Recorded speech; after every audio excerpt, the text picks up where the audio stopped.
Over the last 13 years of side hustling, I've experienced firsthand what it takes to create a side hustle that generates a lot of money. Not all side hustles can be grown to create wealth, and many don't even turn a profit. In this video, I'll walk you through the 5 hallmarks of wealth-creating side hustles that anyone can put into practice. Some of them will surprise you because they aren't even about money or what you're selling. So if you're side hustling as a step towards your greater life goals, like changing careers or retiring early, these 5 hallmarks will guide you to create a side hustle that makes you rich and changes your life forever. So let's get into it.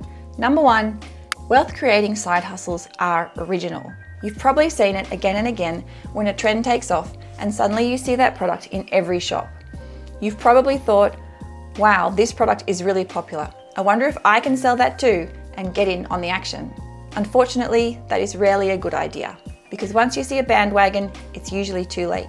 There's just too much competition, which means sellers have to reduce their prices and often the quality of the product, and that eats into your profits. Highly profitable side hustles are usually selling something very original, something very desirable, very irresistible, something that's hard to get and that people really want and they're willing to pay a lot for. Think of your side hustle as a startup because that's basically what it is. Startups are notoriously innovative. No one has any expectations of them because they're usually just 2 hungry people in a garage with a cool idea.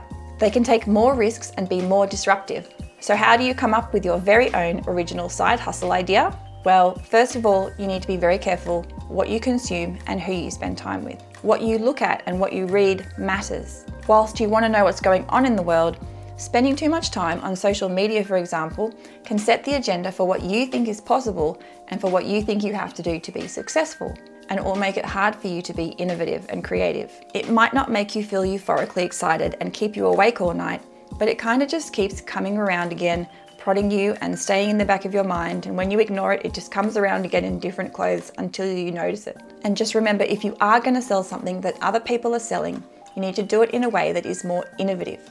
It needs to stand out and it needs to go above and beyond what other people are doing in terms of creating value for customers. Think of Sprinkles cupcakes. When former investment banker Candace Nelson lost her job, cupcakes were just $1 at the local bakery and relegated to children's parties.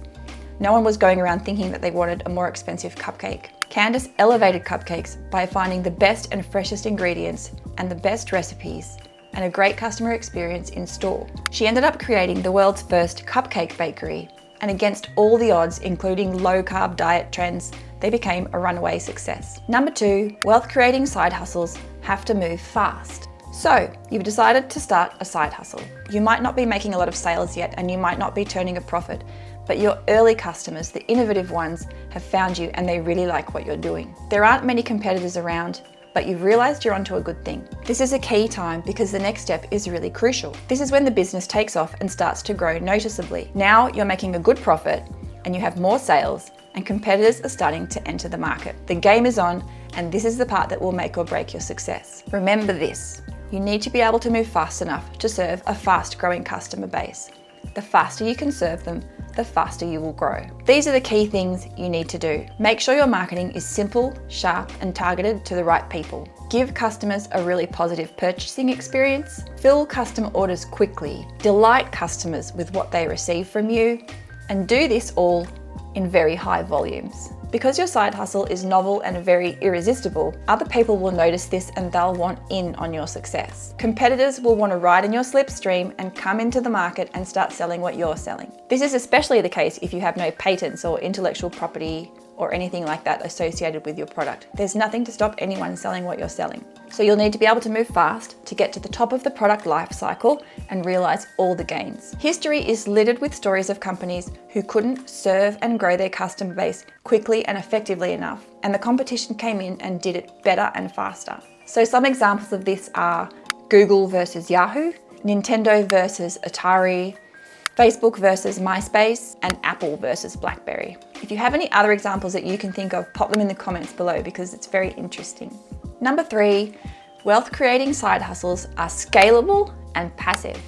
Being able to move fast is dependent on how scalable your side hustle is. Scalable means that your side hustle can grow beyond the amount of time and effort that you've invested, and it can handle more demand without significantly increasing costs. So that means you're not doing things like selling your time, effort, knowledge, and brain power for money, because you're only then limited by how many hours there are in a day and the fact that there's only one of you. So if you have to make every single one of your products by hand, for example, or you charge your time out by the hour, scaling will be very difficult. So ask yourself these kinds of questions. Does your side hustle have to be run by you and you alone? Is there some way to take the work that you do and reduce it to some kind of system or process or easily repeatable product that can be sold in an automated way? Maybe you're paying others to do it, or you have something like an online course that is really easy to just make once and sell over and over again. An example of this is if you are a graphic designer who designs book covers. You could take your knowledge and turn it into an online course to teach other people to do the same. So you're only recording it once and then selling it over and over again. In addition to being scalable, a profitable, wealth-creating side hustle is also increasingly passive. So the more passive your side hustle is, the easier it will be to make money from it. Passive income is money that you earn with little ongoing effort. And the most well-known version of this is real estate, where you would buy a property, rent it out, and use the rental income to pay off the mortgage. In the meantime, the price and value of the property is going up, so you're creating wealth in that way. Surface pattern designer Bonnie Christine hit an earnings ceiling in her role where she would design fabrics and wallpapers and license them out to companies. She moved into teaching her hugely popular surface design immersion course online, which moved her earnings into the millions. Number 4, wealth-creating side hustles are about more than just making money. If you want a side hustle that will make you rich, it has to be doing something that you enjoy and that you would do anyway, even if you didn't make money from it. The other reason you need to enjoy what you're doing in your side hustle is so you can ride the bumps without wanting to get off.